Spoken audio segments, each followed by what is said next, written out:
21절부터 35절까지의 말씀입니다. 마태복음 18장 21절부터 35절까지의 말씀, 신약성경 31쪽 근처가 되겠습니다. 마태복음 18장 21절에서 35절까지의 말씀을 오늘의 시간 함께 살펴보기를 원합니다. 제가 먼저 21절 말씀을 읽고 한 절씩 교독해서 읽겠습니다. 그때 베드로가 나와 이르되 주여, 형제가 내게 죄를 범하면 몇 번이나 용서하여 주리까?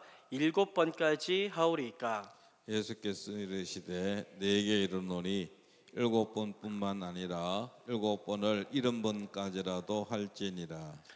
그러므로 천국은 그 종들과 결산하려 하던 어떤 임금과 같으니 결산할 때에 10,000달란트 빚진 자 하나를 데려오매 갚을 것이 없는지라 주인이 명하여 그 몸과 아내와 자식들과 모든 소유를 다 팔아 갚게 하라 하니 그 종이 엎드려 절하며 이르되 내게 참으소서 다 갚으리이다 하거늘 그 종의 주인이 불쌍히 여겨 놓아 보내며 그 빚을 탕감하여 주었더니 그 종이 나가서 자기에게 100데나리온 빚진 동료 한 사람을 만나 붙들어 목을 잡고 이르되 빚을 갚으라 하며 그 동료가 엎드려 간구하여 이르되 나에게 참아 주소서 갚으리이다 하되 허락하지 아니하고 이에 가서 그가 빚을 갚도록 옥에 가두거늘 그 동료들이 그것을 보고 몹시 딱하게 여겨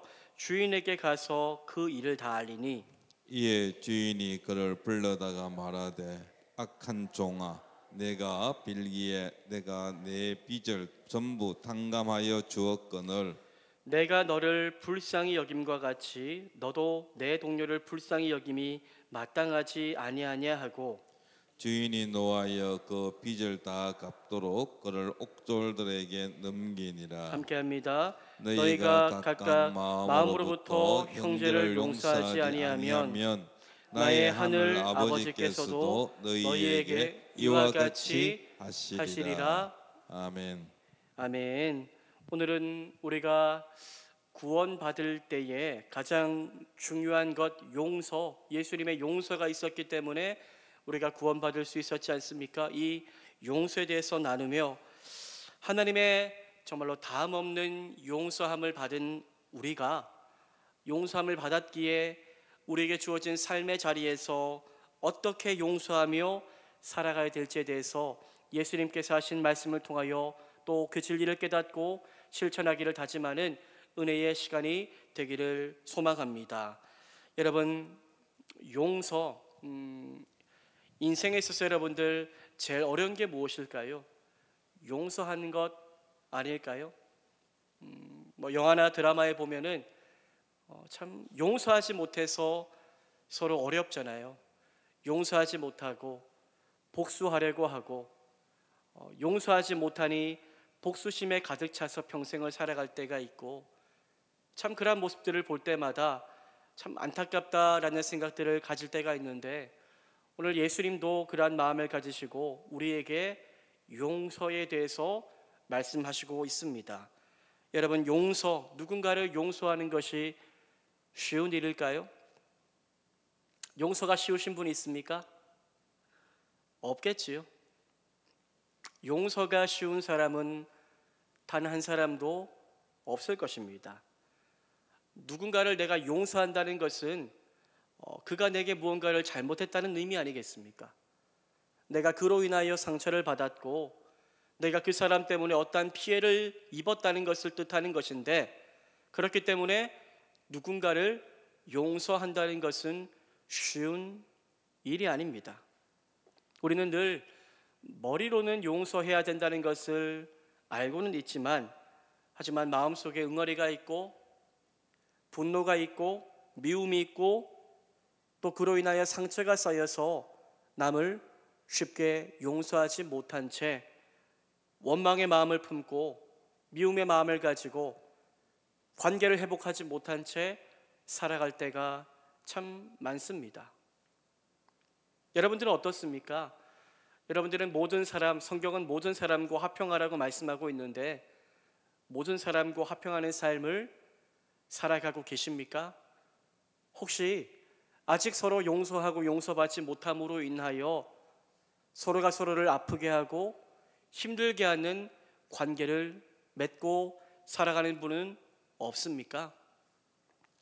오늘 본문에서 예수님은 제자들도 용서하기는 어려웠습니다. 하지만 그들을 향해 또 말씀을 오늘 대하는 우리를 향하여 그럼에도 불구하고 용서하라라고 말씀하십니다. 그것이 그리스도인의 합당한 마땅한 삶의 모습이라고 말씀하고 계십니다.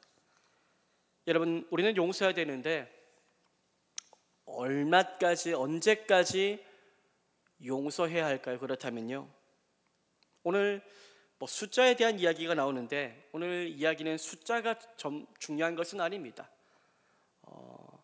정말로 용서하는 마음이 필요한 것이 중요한 것인데 오늘 하지만 말씀은 그리스도인의 제자라면 얼마나 몇 번이나 용서해야 되는가에 대해서 말씀하고 있기에 함께 살펴보기를 원합니다. 우리는 몇 번까지 용서해야 될까요?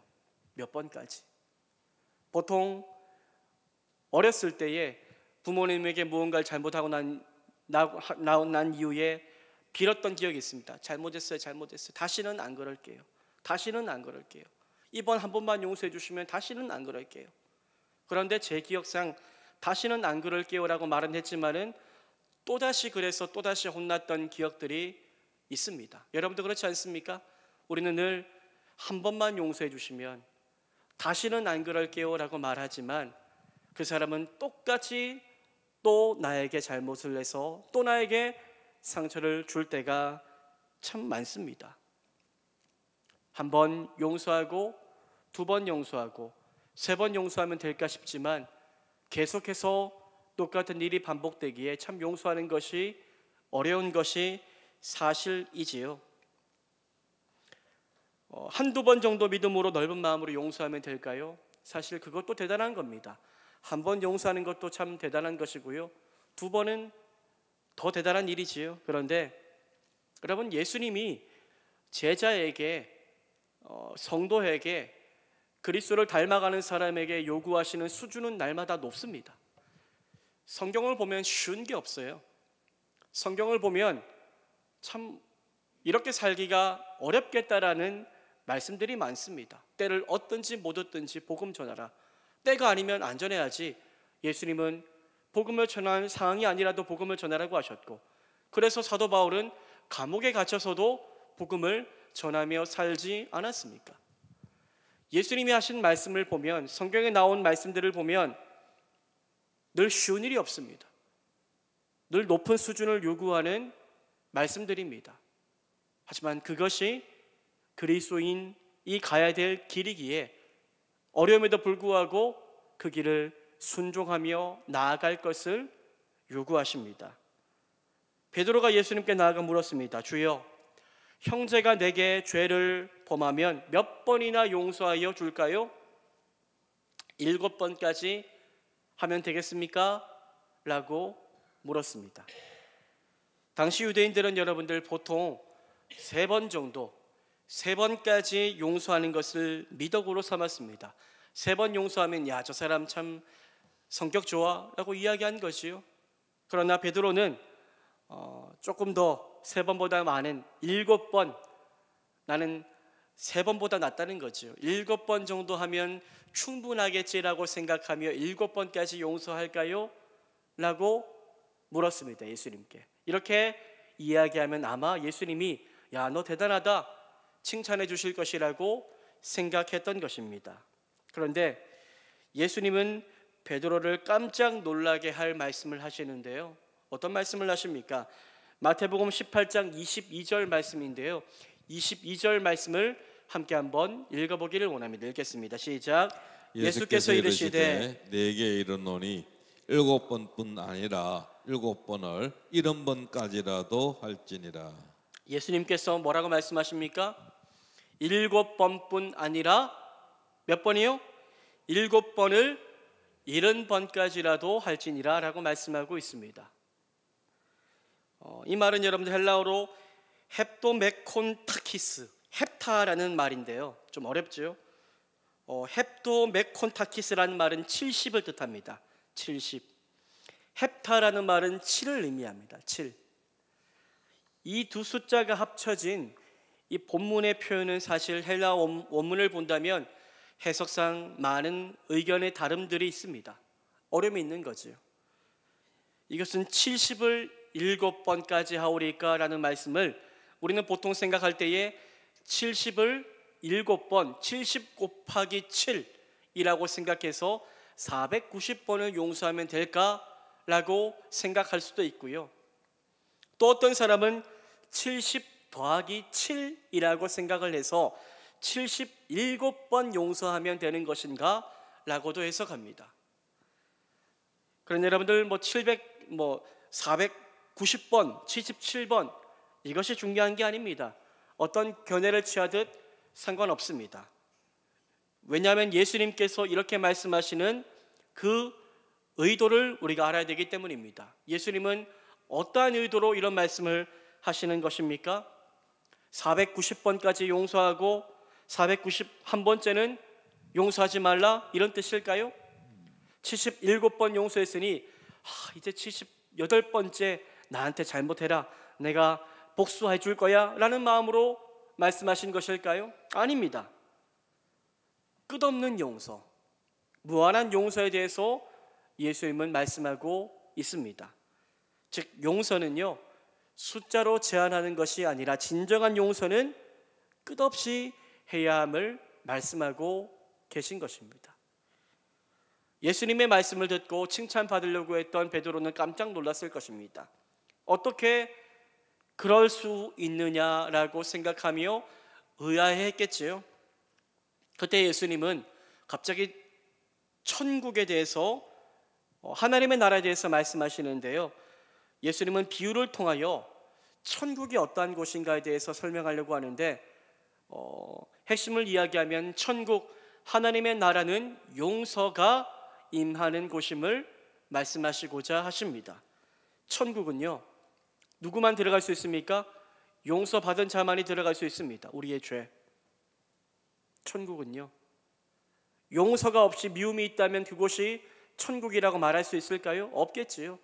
서로 미워하고 용서하지 않고 만나면 싸우고 삿대질한다면 그곳이 어떻게 하나님의 나라요? 천국이라고 말할 수가 있겠습니까?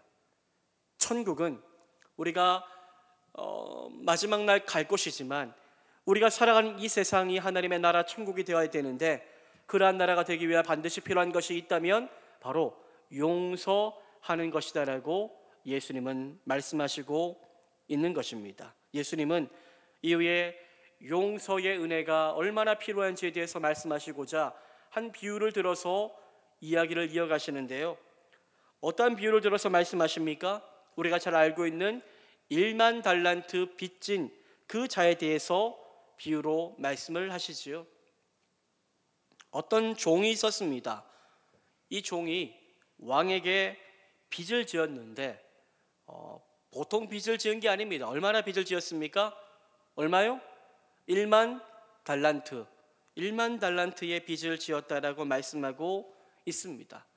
1만 달란트 하니 감이 안 오지요? 10,000원 정도라고 생각할 수 없습니다. 여러분들 1만 달란트, 저도 모를 액수의 금액인데 5만 원, 10만 원 정도가 아닙니다. 100만 원도 아니고 1,000만 원도 아닙니다. 우리는 1,000만 원 빌려주고 못 받으면 어떨까요? 1,000만 원 빌려줬는데 에이 몰라 나 안 갚을래 이렇게 얘기한다면은 막 속이 부글부글 끓고 머리를 뜯어서라도 돈을 받으려고 하겠지요. 그렇죠? 그런데 여러분들 1,000만 원도 아닙니다. 1만 달란트는 어마어마한 액수입니다.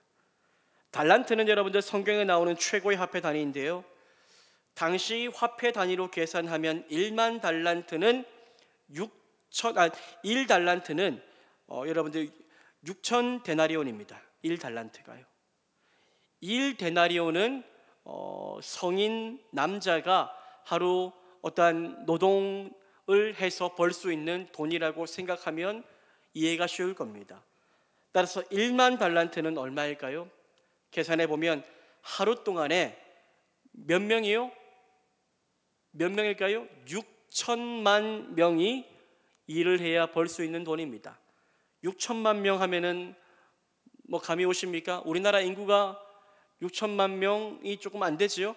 6천만 명. 우리나라 모든 사람들이 각자의 일터에서 일을 해서 딱 하루 동안에 번 돈이 바로 1만 달란트입니다.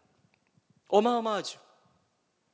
만약 어떤 사람이 1년에 300일, 좀 쉬는 날 좀 쉬고 해서 1년에 300일을 일했다라고 가정하면 그 한 사람이 얼마 동안이요? 20만 년 동안 쉬지 않고 일해야 벌 수 있는 엄청난 금액이 1만 달란트입니다. 어떻게 해서 이런 큰 액수를 빚진지는 알 수는 없지만 여하튼 이 종은 그렇게 어마어마한 돈을 빚진 겁니다. 너무 큰 액수였기 때문에 갚을 수도 없는 돈이었습니다. 왕은 빚을 갚지 못하는 그 종을 잡아와서 너의 모든 소유, 가족까지도 다 팔아서 빚을 갚으라고 하였습니다. 하지만 여러분들 그렇게 한다고 해서 이 종을 팔고 가족을 팔고 가지고 있는 모든 것을 판다고 해서 1만 달란트라는 빚을 갚을 수가 있겠습니까? 없지요. 없습니다. 그렇기 때문에 사실 주인이 이렇게 명령한 것은 진짜 너의 그 모든 것을 다 팔아서 빚을 갚으라 하는 의미이기보다는 너를 이제 갚지 못하니 너를 가두어야 되겠다, 너에게 벌을 내려야 되겠다라는 뜻을 가지고 있습니다. 큰일 났습니다. 이 종은 자신의 힘과 능력으로는 도저히 이 많은 빚을 갚을 수가 없습니다. 이제 내 힘으로 살 수 있는 가능성은 제로입니다. 제로. 여러분 그때 그 절박한 순간 할 수 있는 일이 무엇일까? 이 종이 할 수 있는 일. 저도 잘못했어요. 엄마한테 다시는 안 그럴게요 라고 하는 것은 처음부터 꺼내는 카드가 아닙니다. 그렇죠? 처음에는 어떻게 이거 안 들킬 방법이 없을까? 피할 궁리를 하다가 이거 안 되겠다 싶을 때에 싹싹 빌면서 다시는 안 그럴게요 라고 했었던 기억이 있는데 오늘 그 종도 이제 마지막 상황입니다. 이제 더 이상 피할 곳이 없습니다. 그래서 무엇을 합니까? 싹싹 빌면서 제발 용서해 달라고 은혜를 구합니다. 마태복음 18장 26절과 27절 말씀을 함께 한번 읽어보겠습니다. 읽겠습니다. 시작. 그 종이 엎드려 절하며 이르되 내게 참으소서 다 갚으리이다 하거늘 그 그 종의 종이 주인이 불쌍히 여겨 놓아 보내며 그 빚을 탕감하여 주었더니 그 종이 엎드려 절하면서 뭐라고 말합니까? 내게 참으소서 다 갚으리이다. 다 갚을 수 있을까요? 없어요. 일단 그런데 이렇게 말하고 보는 거죠. 제발 참아주소서 제가 다 갚겠습니다 라고 그 상황을 피하기 위하여 정말로 손이 발이 되도록 싹싹 빌고 빌었던 것입니다. 그런데 그랬더니 정말로 상상할 수 없었던 일이 일어나게 되지요. 어떤 일이 일어납니까? 그 종의 주인이 그 종을 어떻게 여깁니까? 불쌍히 여겨라고 말씀하고 있지요. 갑자기 막 불쌍해 보인 겁니다.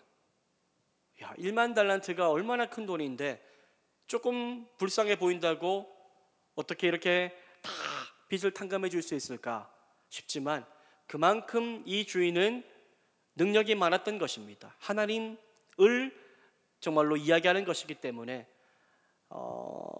모든 것을 가지고 있는 분이기 때문에 그는 그를 불쌍히 여겨서 빚을 탕감해 준 것입니다. 아무 조건 없이 그저 불쌍히 여겨서 빚을 탕감해 준 것이죠.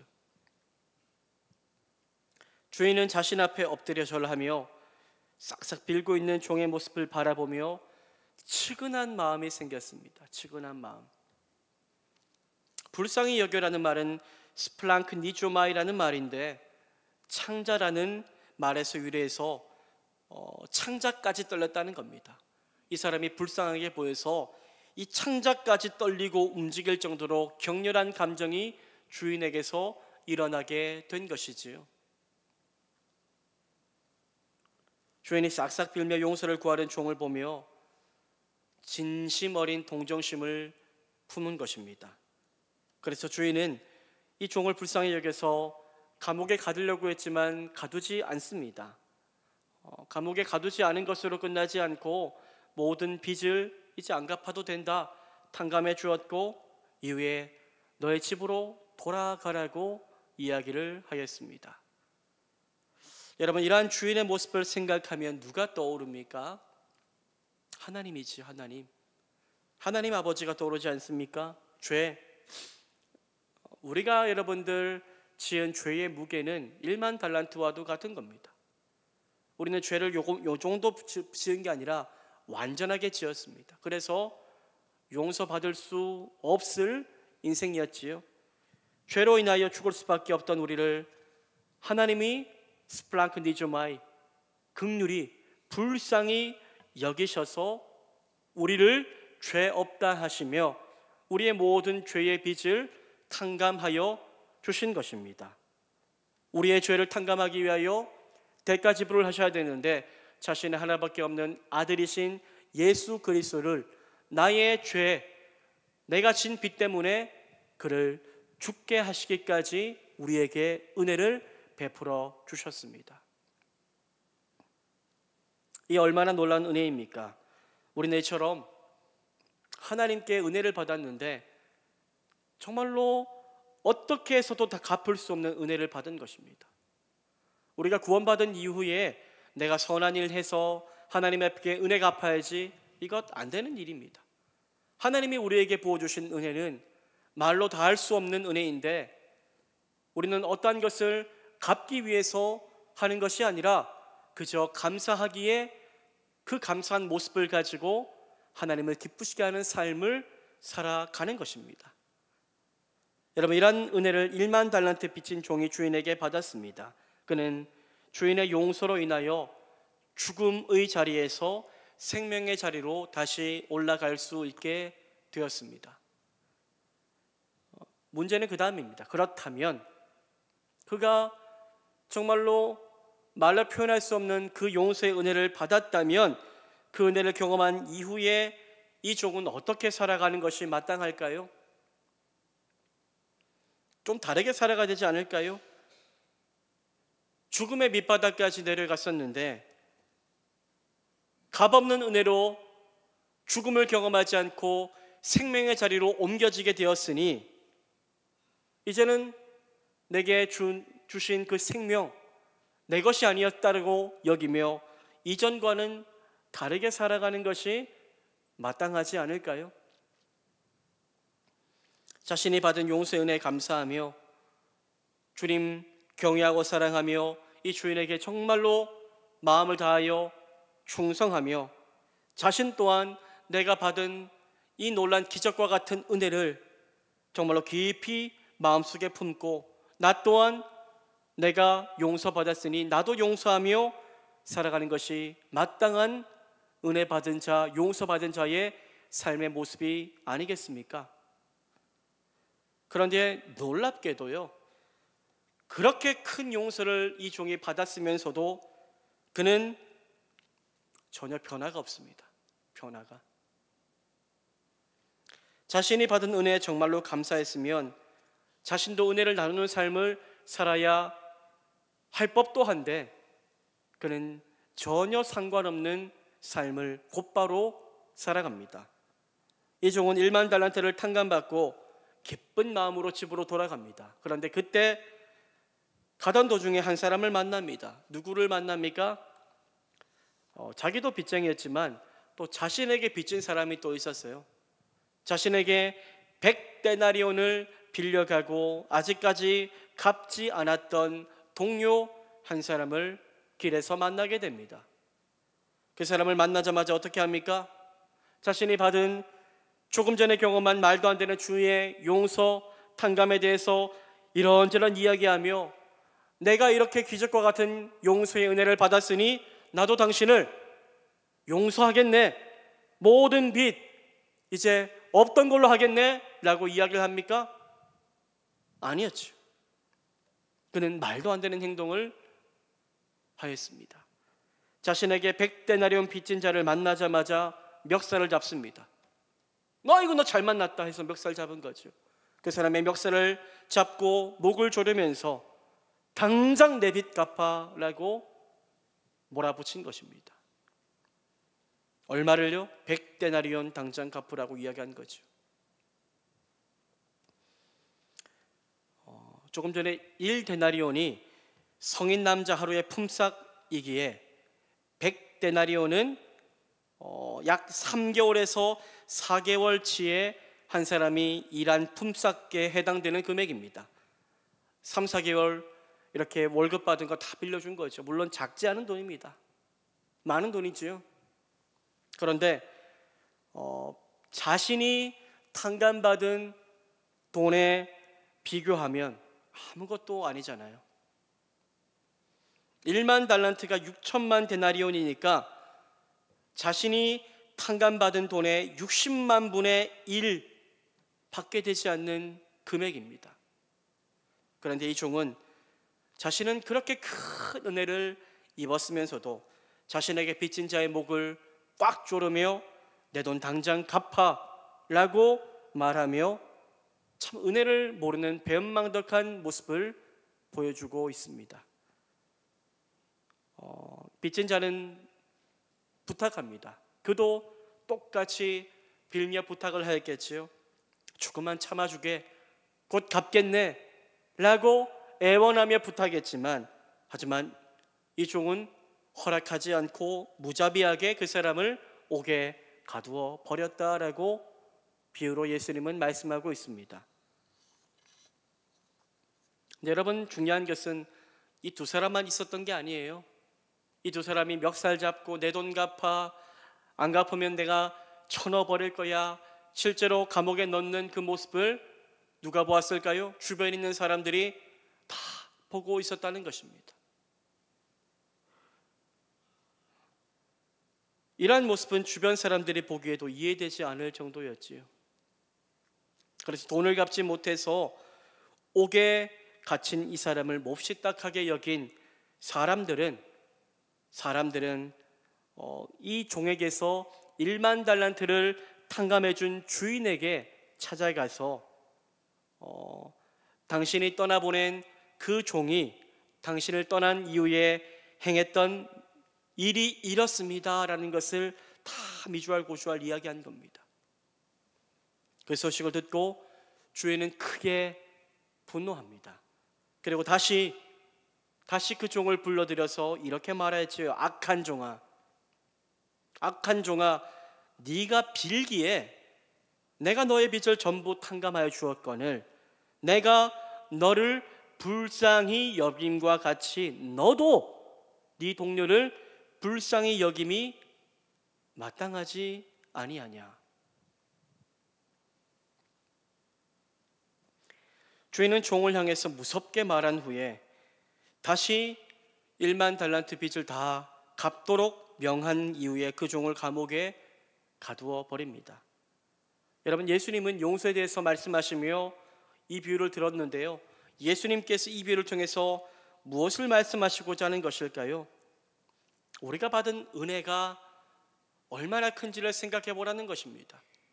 우리가 받은 은혜가 마치 1만 달란트를 탕감받은 용서의 은혜와도 같다는 것을 기억하며 살아가라는 것입니다. 그리고 우리 또한 정말로 용서받을 자격이 없었지만 나를 용서하신 예수님의 다함없는 사랑을 받았기에 나 또한 그 예수님을 닮아 남을 용서하며 은혜를 베풀며 살아가는 것이 마땅하다라고 예수님은 말씀하고 있습니다.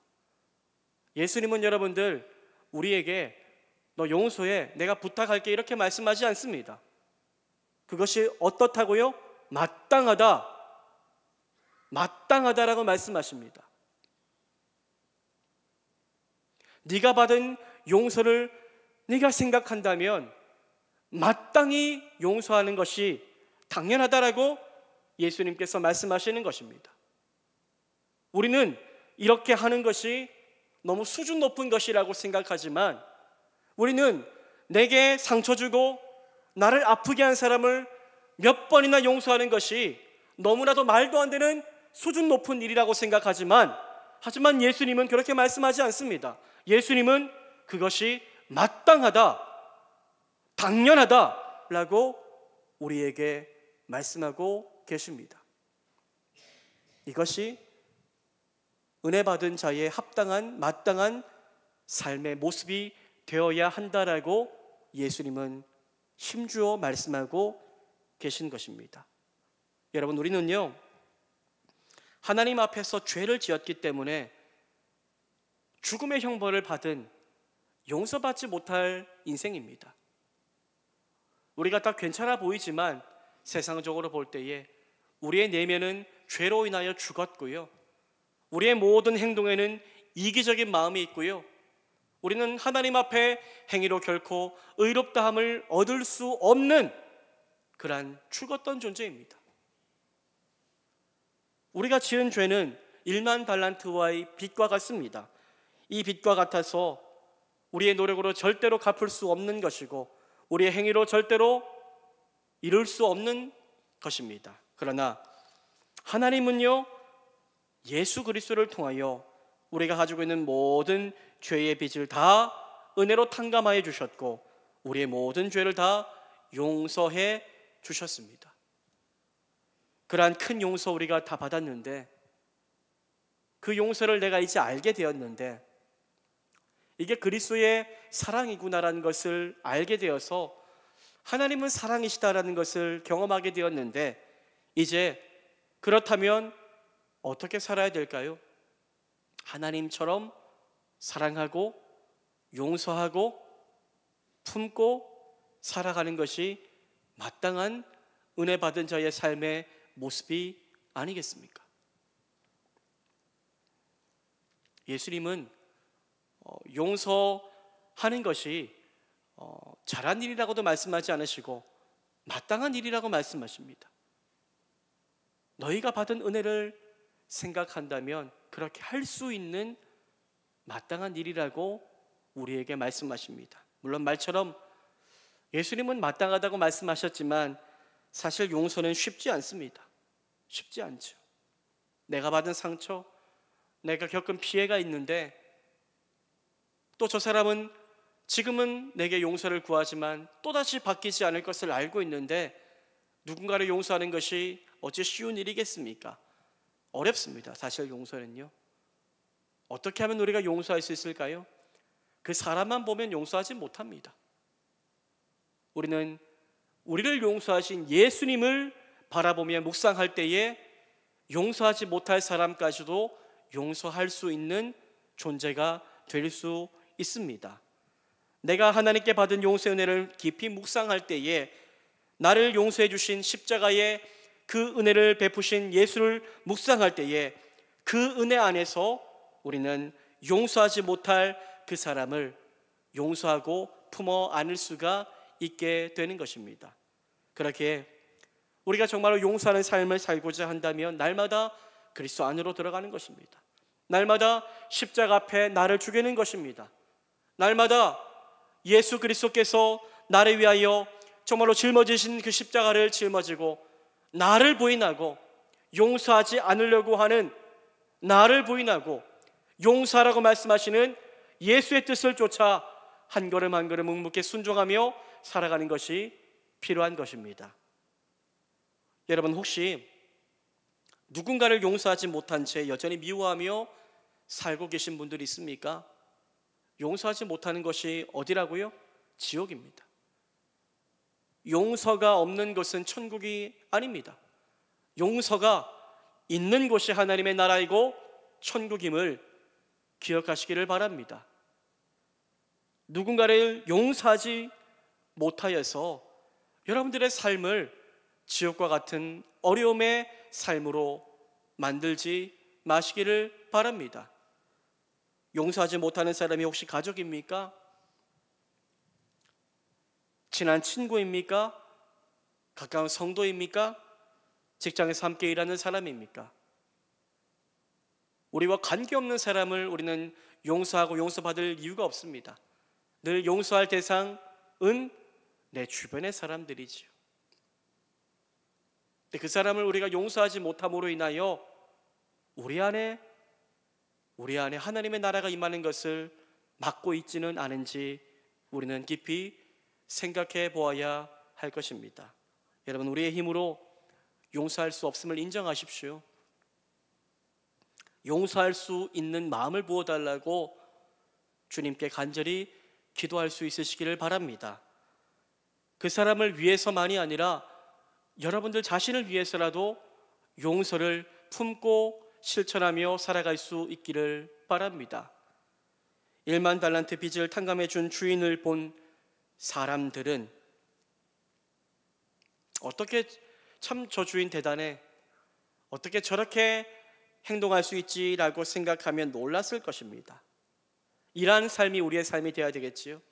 우리의 삶이 멱살 잡고 내 돈 갚아 라는 삶이 된다면 그러한 우리의 삶을 통하여 세상 사람들은 예수 믿는 사람은 다 저런가? 라고 생각하며 주님께 가까이 나오지 않을 것입니다. 하지만 반대로 우리가 참 용서하지 못할 사람까지 품고 그들을 위하여 기도하며 그들에게 한 걸음 더 가까이 나아가기 위한 삶을 살아간다면 반드시 누군가는 봅니다. 하나님도 보지만 우리 주변의 사람들도 봅니다. 그리고 우리의 모습을 통하여 살아계신 하나님의 용서하심의 은혜를 그들 또한 보게 될 것이라고 믿습니다.